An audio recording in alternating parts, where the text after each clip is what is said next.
Hi there. Hi, How are you? I'm good. How are you? Great. Nice to see you. You too. You too. How's everything going? Very well. Yeah, it's a busy time of year with curling, but I got also spent quite a bit of time on this article, so Yeah. I'm hoping that I can get it out of my life soon. I know it does really feel like sending it out into the world and kind of being done with it. Yeah. I understand how people don't go back and read some of the work that they've written in the past because you spend so much time vested in it.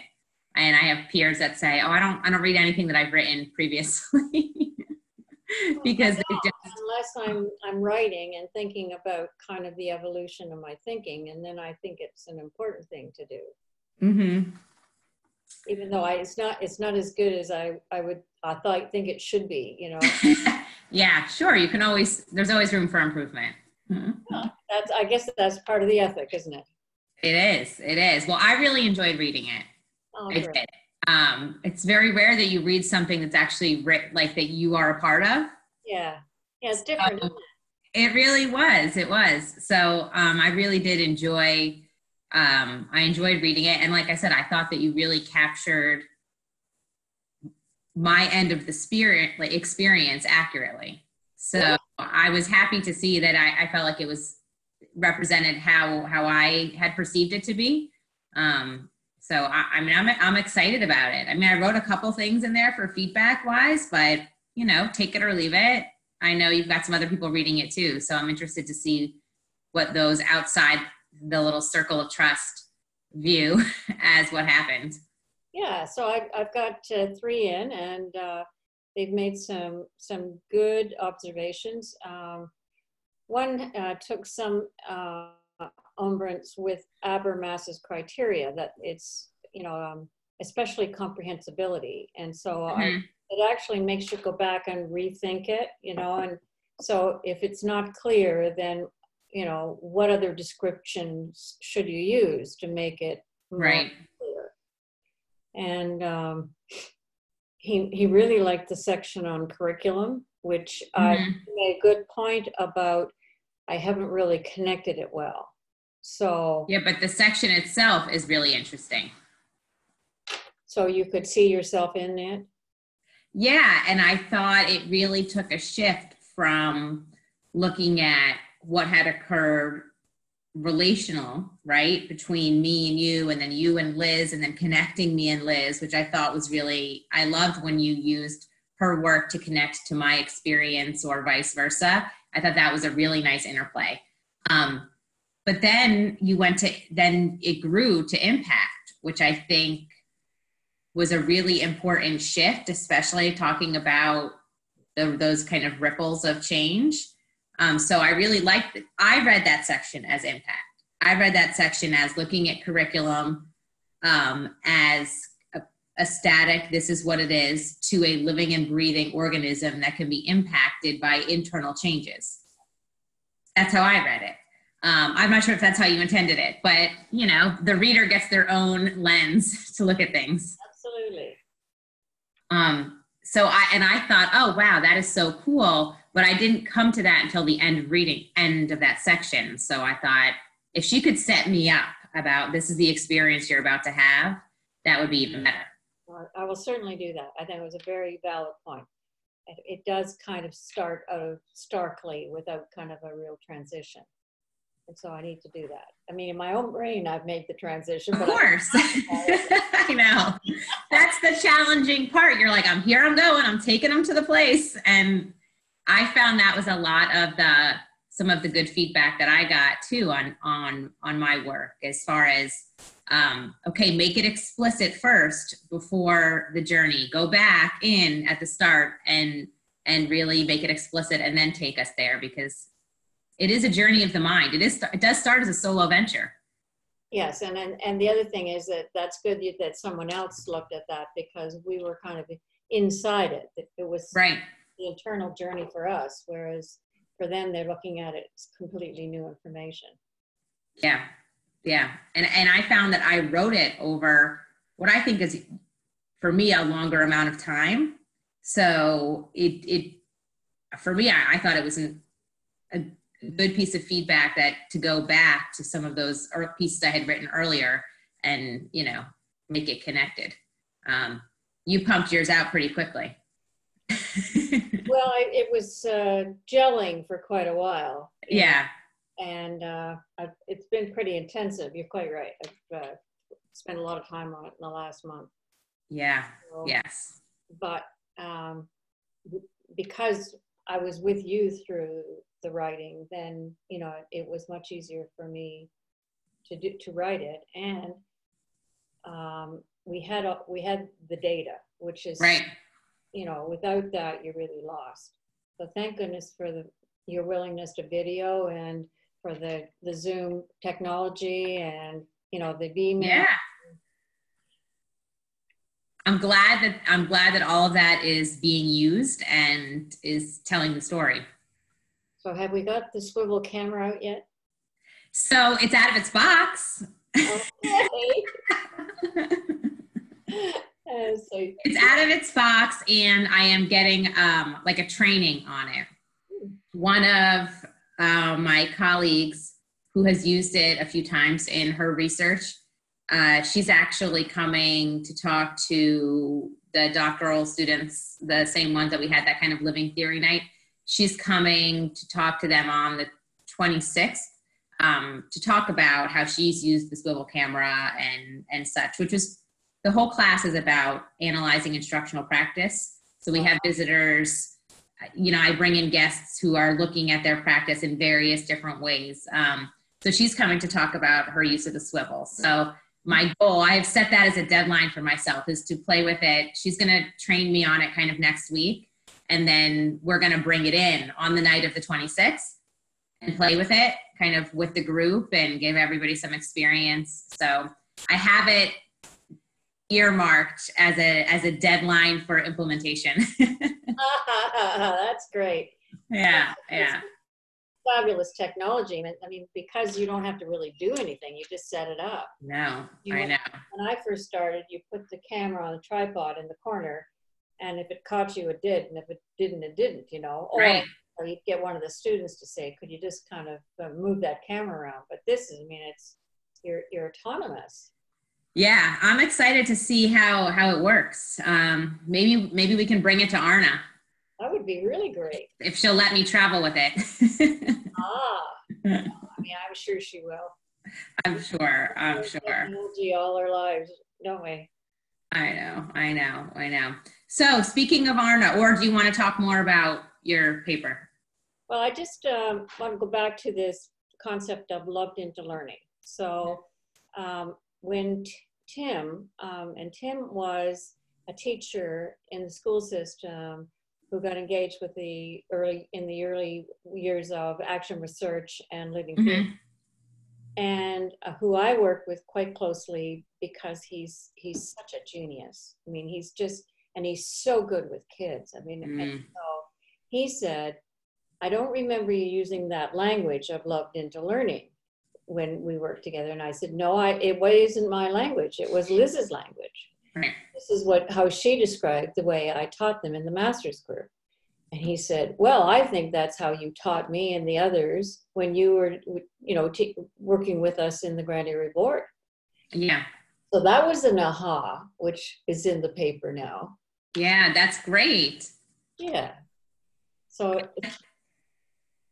I think I think it's accurate because it's something about you not bringing your ego into it, which I think also allows kind of the love to flow through. I think being able to show genuine love and having your ego they don't play well together in the sandbox.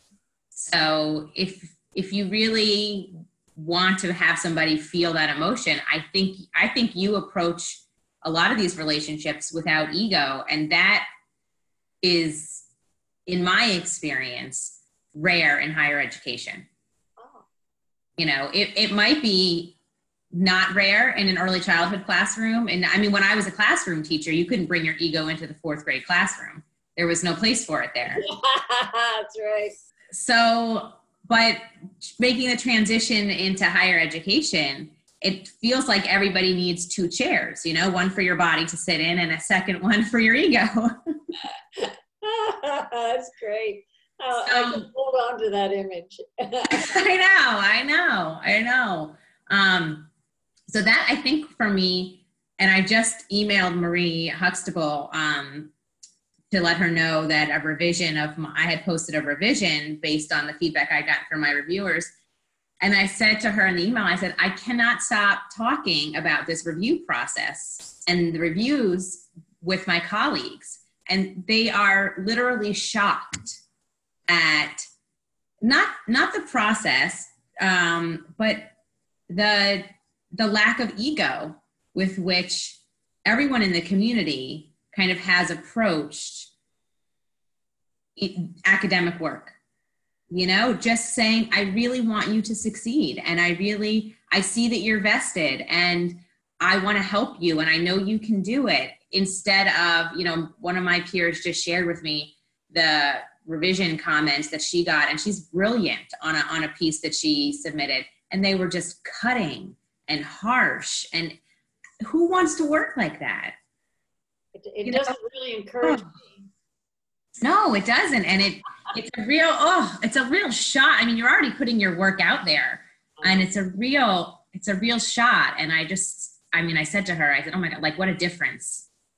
It feels so different. You know, you're so much more encouraged and willing, I think, to push yourself and to try, which is that loved into learning, because I could feel the love of them wanting me to do better, which makes me want to learn more and try harder versus getting feedback and trying just to meet the mark. Well, they're put downs, aren't they? Yeah, they really are. I know more than you do. Yeah, exactly. It does feel that way. So, so I think, but that's a lack of ego that I think you bring to those situations, which is really refreshing. So thanks. Good. Okay. Okay. So you're happy with the article. I will make a few revisions, but probably not to the sections you're in. Some clarification, I think, around some of the theory. I made a few amendments around dialogic research, but I will send it to you before I send it to EJOLTs. Great, yeah. Okay. Yeah, I'd love to see the evolution of it. Yeah, it's one of the things I like about EJOLTs, that, you know, they keep working with you till you really feel like it's a strong paper, and there's always room for improvement no matter how much help you get, but it's better and it's improved, and you know, you feel better about what you've done. Absolutely. Yeah, I agree.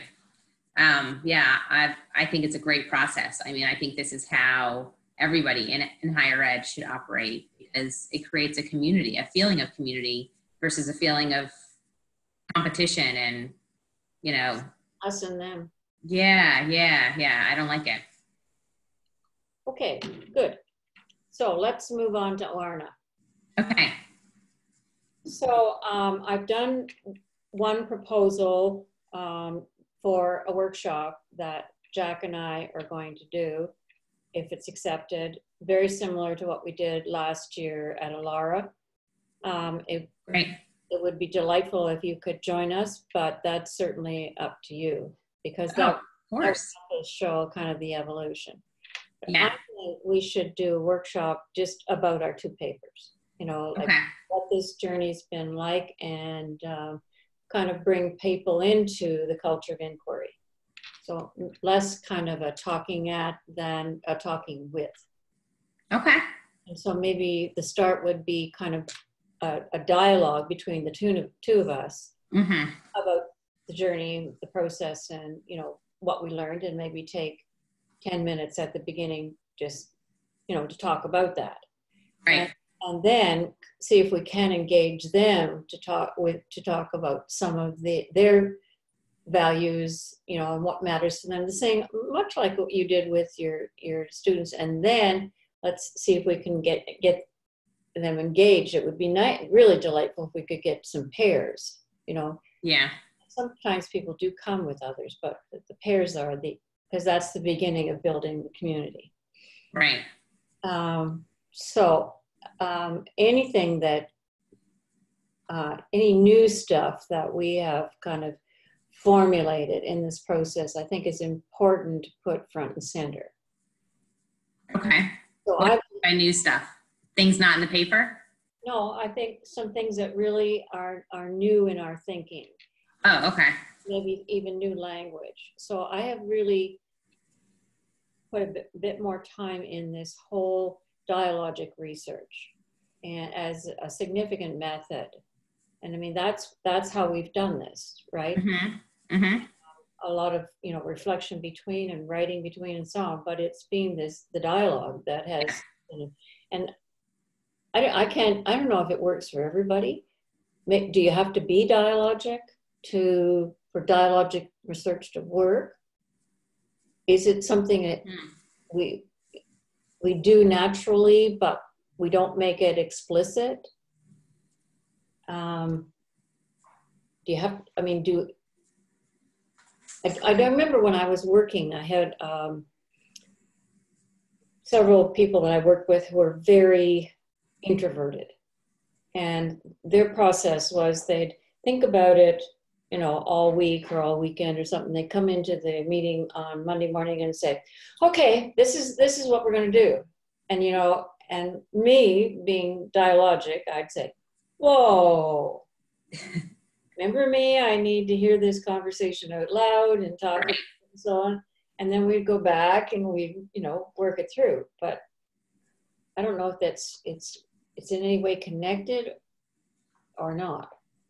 Well, I think, and it's funny, when I was doing some of the revisions on the EJOLTs paper, I ended up adding in a number of different pieces about dialogue.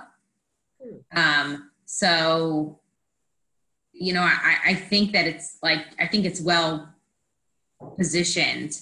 And I think some of my reflection in my thinking when I was writing was about, the headspace and the intentions of the people who are entering the dialogue, right? So in our dialogue, I came in with an openness and a wanting to learn, right?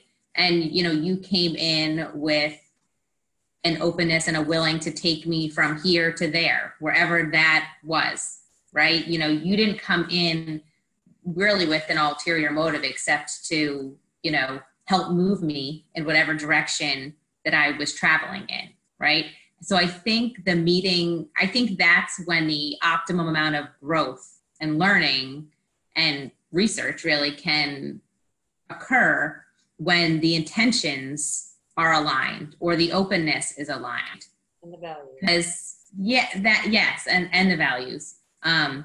Because when there's not an alignment, I think it becomes more of a push and a pull.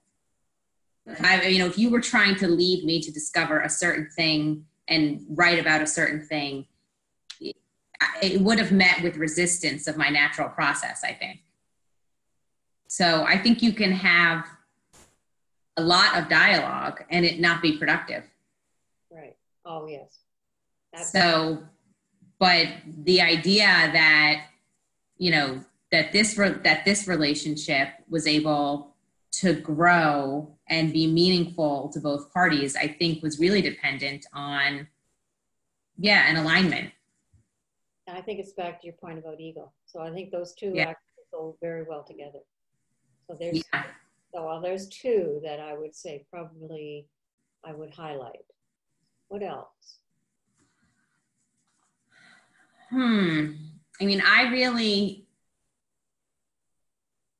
I love the idea of being able to look up from the dialogue and out, and to be able to see what the impact is. I always tell, my students after they're done with their research, so what? So what? Who cares? Why is it important? What is the so what of it all? And to be able to look around and think about how that impact has kind of grown and where it has grown, I think is important to answer that so what question. So I would love to, at some point to be able to look at that kind of next level of impact, that one step removed. If you think about it, with us at the center, the taking a look at, like, what is the impact on the one step removed? What is the impact on the two steps removed? And, that is why relationships matter. I think that would be great. I was thinking about where and who has been impacted by this relationship, and you could go out multiple levels. For me, and my levels would look different than your levels. But gosh, wouldn't that be cool? I can see the image in my head. I'm not artistic at all. And so I can see it in my head. I don't know if I'm going to be able to make it come out onto paper, but I can see it in my head, and that's why I sent Brompenbrenner's stuff, because that's what I always think about is the, those ecological circles and how we impact the various levels. There's a section in Liz Campbell's PhD about spirals, which I think is very much connected. And this links directly to the theme of the conference, from repoliticizing action research to activism. So that's perfect. So I think we've got a proposal. There it is. Yeah, I think so too.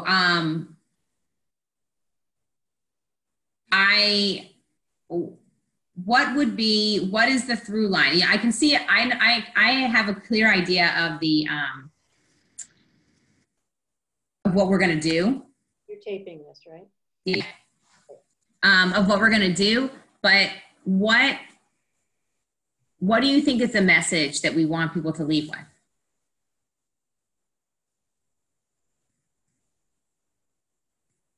Well, what I feel is the love and joy.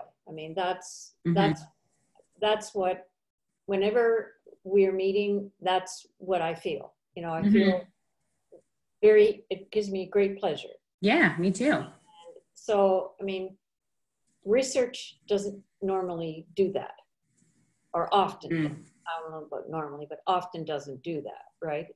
This is a relationship within research, right? It's right. A living theory relationship. And we're learning and writing and researching and testing, but it's in this, what I call culture of inquiry, where it's safe and you're loved into learning, and there's no fear of being vulnerable, and it's democratic and non-hierarchical. So that's kind of, I think, the message I'd like them to get, that research doesn't have to be us and them, or power over, or, put downs, or harmful criticism. We need criticism, but it doesn't have to be harmful. It can be very positive. Right. As long, yes, especially when you take the ego out. So what do you think should come out of it? Well, I'm glad. I just enjoyed listening to you explain that, because I think that really helped me to kind of sharpen the focus, because as I was reading through some of the ARNA stuff and the proposals, I really thought about the idea, the activism stuff. I felt like spoke to me, especially, and it's almost like, I think when you hear the word activism, immediately you think about banners and protests. Right, exactly. And I thought, no, I feel like this form of activism is about preservation, right? Like preserving your well-being, preserving your psyche. It's preserving your heart almost, right? Because that, which is opposite of going out and trying to change something. This is kind of almost like keeping, creating this bubble, this culture of inquiry that is a form of activism, because we are preserving what is good and true and helpful to your own growth as a human being, right? Which is different than the banners and the signs. But you carry that into your groups, your colleagues when they meet, you carry that into your classroom, you carry that into your family. Right. So that is, in a sense, change the world around you, what we call social formations. And I mean, it's about building a better world, isn't it? I mean, isn't that? It is, but I don't think you can, I think that coming into the culture of inquiry is almost like, you know, gaining your strength. You know, you have to come into the culture of inquiry. You have to build up, know that you're loved, get the community, you know, feel confident that you are not alone in this feeling. And only then can you go out. And then I imagine you have to come back to be rebooted. You know, if you're out in the world for too long without the community, you have to come back to home base. You know, it's like a video game and get rebooted and then go back out and try to save the world again. But I think this idea of a culture of inquiry that is without ego, that is about others, and that is about research in a way that is beneficial to the well-being and the heart of the researcher, you know, so that they can go out and help save others. I feel like, you know, I would love people to leave there with a different view of what that process can look like. Perfect. I feel another paper coming on. People are going to get tired of reading about us. Well, if they do, they do. Oh my God, it's another Michelle and Jackie article. No, we haven't written one together. No. I know, but it's a natural evolution. It is. It's like reading both sides of the story, and then, you know, oh, that's funny. Well,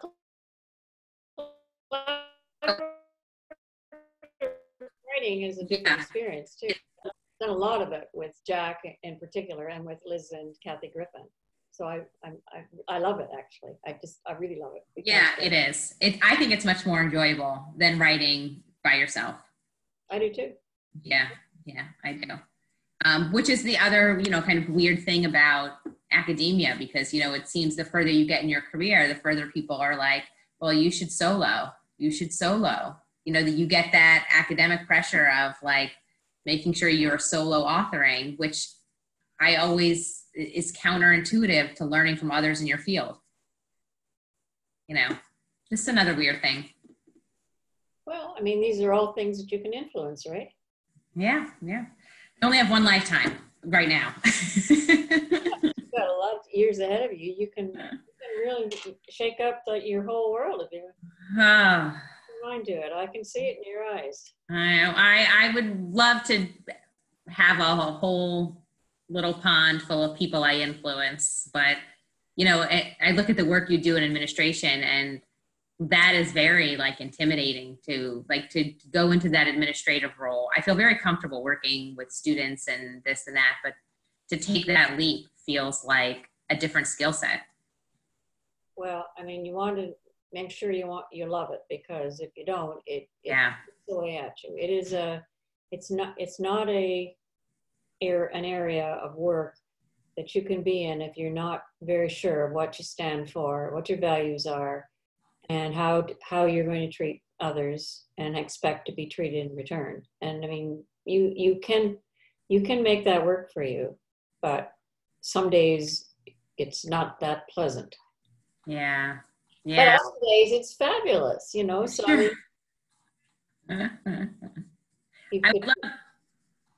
I've said to a number of folks that like it feels like in order to make an impact, you have to go in that route. Like I don't yet see, at least at my current institution, a way to have impact and not being an administrator. You know, it feels singular right now. And we'll see. We're hiring a new dean in our College of Education. So I'm interested to see who we hire and what changes come along with that. Well, we'll hope for the best, eh? Yeah, absolutely. Absolutely. But I mean, you could start just with your colleagues. Yeah. You're working now with your students in that social formation. Mm-hmm. But you could also, in a very informal way, kind of create a culture of inquiry with your colleagues and just invite them in to see whether they might be interested in engaging in this kind of research. And you don't need 100. Right. I started with 3 teachers and 2 administrators. And that was deliberate because I wanted the teachers to have the support of the administrators. Mm-hmm. And I wanted the teachers to see the administrators as researchers. Yeah. So it was a very interesting beginning for, because I was like you, I'd had some experience with it, not very much. Mm-hmm. And then I actually got lucky and got some money. So, That's nice. Yeah. So I was able to kind of get some money to release people. So they had some time to do it. And That's important. yeah, so you don't always get that, but Mm-hmm. if you got a new dean and you made this kind of a proposal, this is what I'm engaged in. And I'd like to bring other people into this culture of inquiry. This is what I need to make it fly. Mm-hmm. I mean, maybe you'd have to think for yourself, what do you need? And then see what to bring them in, what others might need. And then do exactly, what I've been doing, just meet regularly and write and share and have meetings, on Zoom if you can't get together physically. Mm-hmm. And they don't have to all be on site. I mean, this is evidence of that. Right. Although face-to-face is lovely. Yeah. Yeah. I want to, in the fall, I'll be doing another course at our laboratory school. And I think there will be administrators. I think we talked about this. There'll be administrators and teachers in it. And so I want to be able to have some of those conversations where I intentionally bring the groups together instead of figuring out how to keep them apart. Nice. But I don't, I can't see what that looks like on the other end. I mean, I have this as a model, which is nice. But I have concerns that I won't be able to help them leave their roles, kind of at the door, that I won't be able to have the teachers come to the table with all of the things their administrator hasn't done for them, and the administrator come to the table with all the things they wish their teachers would do. And to be able to walk into, a conversation as humans, instead of as their role. So I have some nerves around that, but I think I have the right group to play with it. I just don't know what the outset's going to be, which is fine. It is. You aren't going to know. I mean, yeah. Same thing. You go in there with good intentions, with, modeling the kind of things you want them to do, and Mm-hmm. just open the conversation. And, once the conversation's over, you've seen it with your students when they start talking about what matters to them, what are they passionate about? It does tend to break down those hierarchies. Yeah. You start seeing each other as humans and not as roles. Right. That's what I hope. It's the hierarchy that is so crushing. Mm-hmm. When you ran some of that first group, were you what was your position relative to the administrators? Well, I was the supervisor. So you were their supervisor. Yeah, my other concern is the administrators feeling filling the space, you know, versus being on an equal footing with the teachers because they're probably used to it, you know, running the meetings, being in charge, and how to have them. Well, I invited be a student. Everybody came by invitation. There was no coercion. Oh yeah, no, I mean, the principal is the one who wants me to host, who wants me to come back, and she wants to be a part of the class this time. I think she saw how much the teachers enjoyed it. I think you've got something here. You don't need everybody. You understand that? I mean, if some come, that's enough. Yeah. It's the same. Then they will influence their colleagues, and if it's a good experience, they'll talk about it and they'll share it. Same as you are, you know. Right. And then the people that you know that there are levels of people's attitudes to change, right? Right. And I mean, sometimes resistance is a very intellectual response to change. Mm-hmm. I thoroughly believe that. Yeah, I can see that. Maybe you need somebody else kind of engaging and talking about it and saying, then, oh, well, maybe I should, you know, that kind of. Mm-hmm. Because I mean, that's exactly, I mean, you came to get engaged in this because you were interested and you heard some things you liked, and then it just kind of grew from there. And that's it. That natural evolution is the most beautiful part of it. Yeah, I'm equal parts excited and anxious. So. Well, I mean, I think you have nothing to worry about. You have such a positive relational way of being that, you know. Thanks. It just, I'm sure. I have good intentions, so I'm hoping that's going to carry me. Yeah, absolutely.